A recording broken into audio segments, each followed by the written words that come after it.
Warren Buffett, one of the most successful investors in history, didn't start out as the Oracle of Omaha.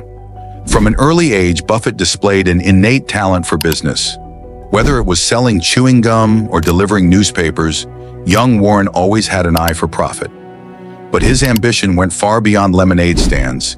He envisioned something bigger, identifying struggling companies and turning them around for substantial gain. His first major conquest? Sanborn Maps, a company in decline, struggling to stay relevant in a changing world. Sanborn's business model was simple but crucial. It created specialized maps for insurance companies to assess property risks. However, a dwindling customer base led the company to financial ruin, presenting the perfect opportunity for Buffett. Second, Buffett's first major investment, Sanborn Maps. Sanborn Maps faced serious challenges. The insurance industry was consolidating, and with fewer companies needing its services, Sanborn's profits were shrinking. But Buffett saw an opportunity where others saw failure. He realized that Sanborn's assets were undervalued, particularly its extensive investment portfolio. If he could unlock that value, he could turn a significant profit.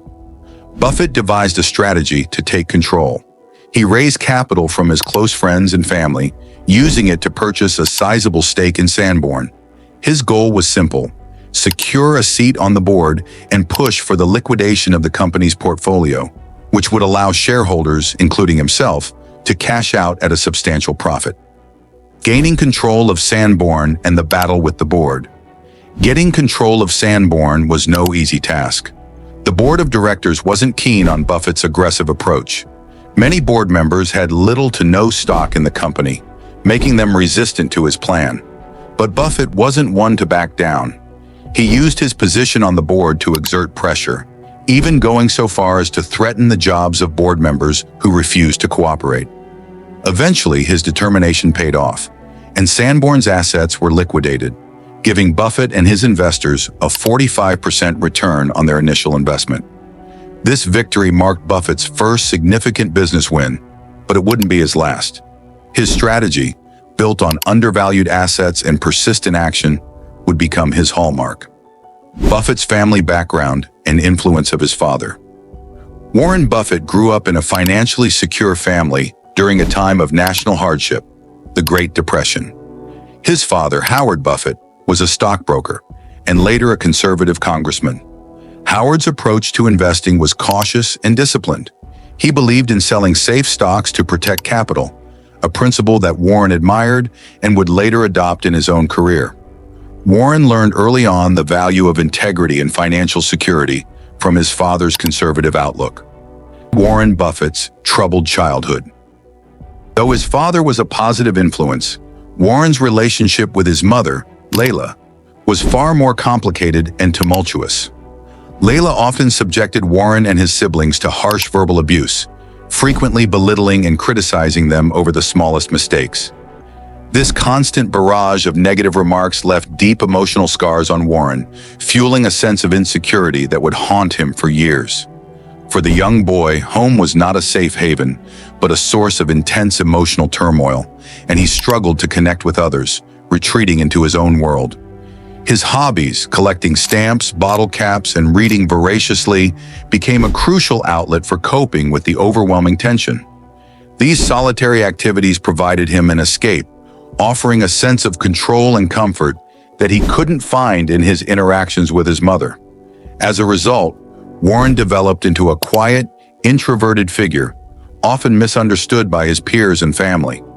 This early emotional isolation played a significant role in shaping his later personality, instilling in him a deep need for self-reliance and independence, traits that would become key to his legendary success in the business world. Teenage rebellion and turning point. By the time Warren was a teenager, his behavior had taken a sharp turn. He began skipping school, stealing, and engaging in mischief. It was a period of rebellion, but his father, Howard, stepped in, determined to get Warren back on track.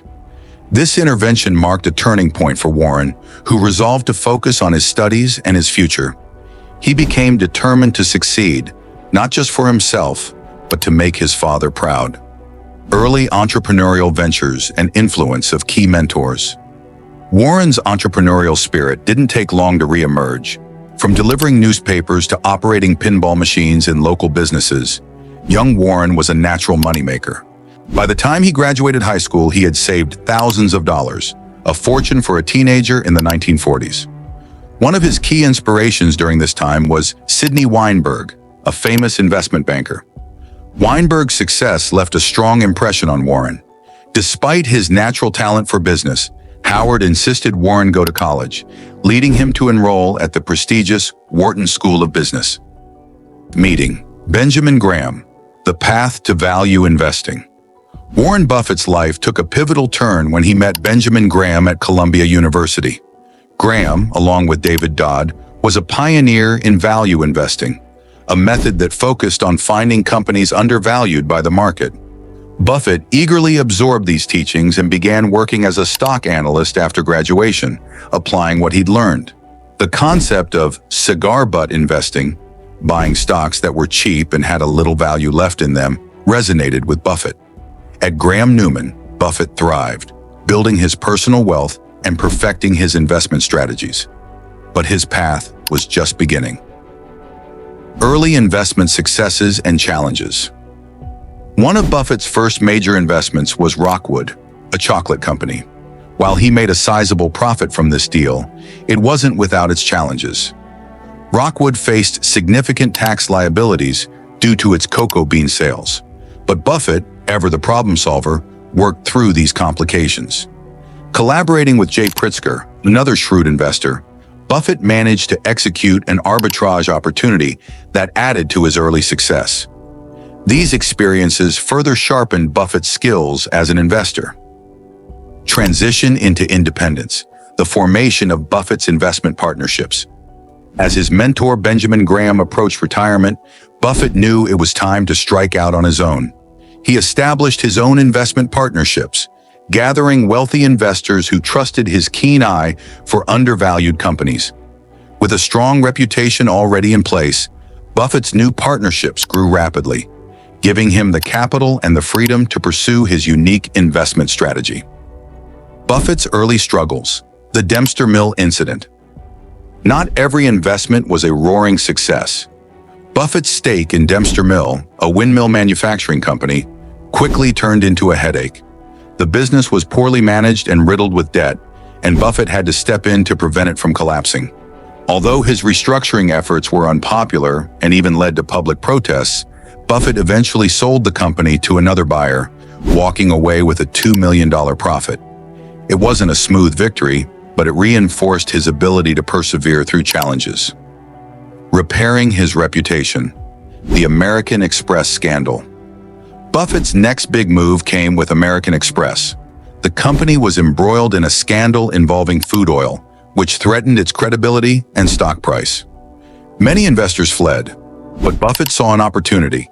He believed in American Express's long-term value and stood by the company during its darkest hour. His decision paid off, with the stock rebounding, earning him both a significant financial return and a repaired reputation. Charlie Munger's influence and Buffett's evolving investment strategy. Warren Buffett's partnership with Charlie Munger was a game-changer. Munger, a lawyer and fellow investor, pushed Buffett to evolve beyond his early cigar butt strategy. Instead of seeking out cheap, struggling companies, Munger urged Buffett to focus on high-quality businesses with long-term growth potential. This shift in strategy would lead Buffett to some of his most iconic investments, setting the stage for decades of unprecedented success. The acquisition of Berkshire Hathaway. One of Buffett's most famous and humbling experiences came with the acquisition of Berkshire Hathaway. Initially a struggling textile company, Berkshire wasn't exactly a dream investment. When its owner, Seabury Stanton, attempted to buy out Buffett's shares, the negotiations fell apart, leading to Buffett's hostile takeover of the entire company. Looking back, Buffett admits that buying Berkshire Hathaway was a mistake. The company's textile business continued to struggle, but this misstep provided valuable lessons about investing in high-quality companies, which would shape Buffett's future. Buffett's legacy and future influence. Warren Buffett's career spans over 6 decades, and his influence on the world of finance is unmatched. From his early lessons with Benjamin Graham to his legendary partnership with Charlie Munger, Buffett's journey is filled with invaluable insights and hard-earned wisdom. Today, Buffett remains a towering figure in the investment world, a symbol of patience, discipline, and a relentless pursuit of value. His story is more than just numbers and profits.